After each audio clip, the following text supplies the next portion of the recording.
நாங்கள் விஜய் அண்ணா தளபதி வர்றதை ஒரு கொண்டாட்டமாக தான் நினைக்கிறோம். ஸோ மற்ற இடத்த விட இந்த இடத்துல ரொம்ப அனல் பறக்கும். தளபதி கால் வச்ச உடனே அது எங்களால் அந்த எக்ஸைட்மெண்ட்டை சொல்லவே முடியாது. ஸோ அந்தளவுக்கு நாங்கள் கொண்டாட ரெடியாக இருக்கோம். ஆனால் என்ன கொண்டாட்டமாக இருந்தாலும் அது சேஃபாக இருக்கணும் அப்படின்றதுல தான் நாங்கள் எங்களுடைய முழு முயற்சியும் அதில் தான் ஈடுபட்டுட்டு இருக்கு. ஓகே. இந்த மாதிரி ஏற்பாடுகள் பார்க்கும் பொழுது முன்னுதாரணமாக இருக்குது. தமிழ்நாட்டிலேயே முதல் முறை. இதை எப்படி பார்க்குறீங்க? எப்படி இது இந்த ஏற்பாடுகள் பொறுத்த வரைக்கும் என்ன நினைக்கிறீங்க?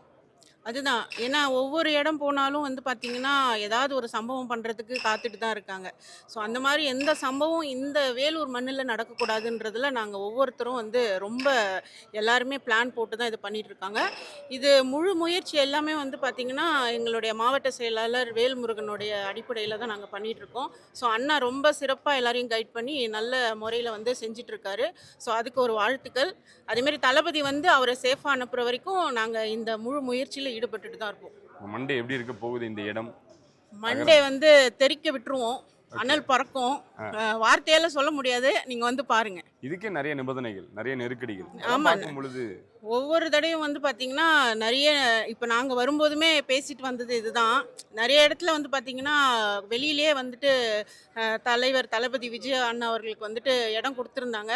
வேலூரில் பார்த்தீங்கன்னா கொஞ்சம் உள்ளே தான் கொடுத்துருக்காங்க. ஸோ அதுவும் ஓகே தான். ஏன்னா பொதுமக்கள் பாதிக்க முடியாத அளவுக்கு தொண்டர்கள் ப்ளஸ் பொதுமக்கள் எல்லாரும் கொண்டாடுற வகையில் தான் நாங்கள் ஏற்பாடு பண்ணியிருக்கோம். திருவிழா தான். திருவிழா சொல்ல முடியாத திருவிழா. எங்கள் வேலூர் கோட்டைக்கு வராரு. ஸோ அவரை நல்லபடியாக நாங்கள் அனுப்பி வைப்போம். அதில் நாங்கள் ரொம்ப உறுதியாக இருக்கோம். உங்கள் ஊருக்கு விஜய் வராரு, எப்படி இருக்குது? எவ்வளோ சந்தோஷமாக இருக்குது? ஹாப்பியாக தான் இருக்குது. அப்படியா? என்ன எதிர்பார்ப்போட இருக்கீங்க? சந்தோஷம் எல்லாமே இருக்கும். என்ன எதிர்பார்ப்போட இருக்கீங்க? இந்த ஏற்பாடுகள்லாம் பார்க்கும்பொழுது எப்படி இருக்குது? எல்லாமே நல்லா இருக்குது. என்னென்னா ஒரு 5000 பேர் தான் அலோடுன்னு சொல்கிறது தான் கஷ்டமாக இருக்குது, வேற ஒன்றும். அப்படியா? நிர்வாகிகள் சந்திப்புன்னு சொன்னால் தான் கஷ்டமாக இருக்கா? ஆமாம். ஏன் அவருக்கு மட்டும் இந்த நெருக்கடிகள் பார்க்கும்பொழுது?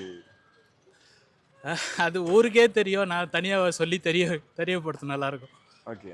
இல்லை இதெல்லாம் அவருக்கு எவ்வளோ வரவேற்புன்ற இருக்குது அப்படின்றது ஊருக்கே தெரியும். இல்லை இதெல்லாம் பண்ணால் மக்கள்கிட்டருந்து தள்ளி வைக்க முடியும், இல்லை மக்களை சந்திக்காமல் இருக்க முடியும் அப்படின்னு பாசிபிள் நினைக்கிறீங்களா?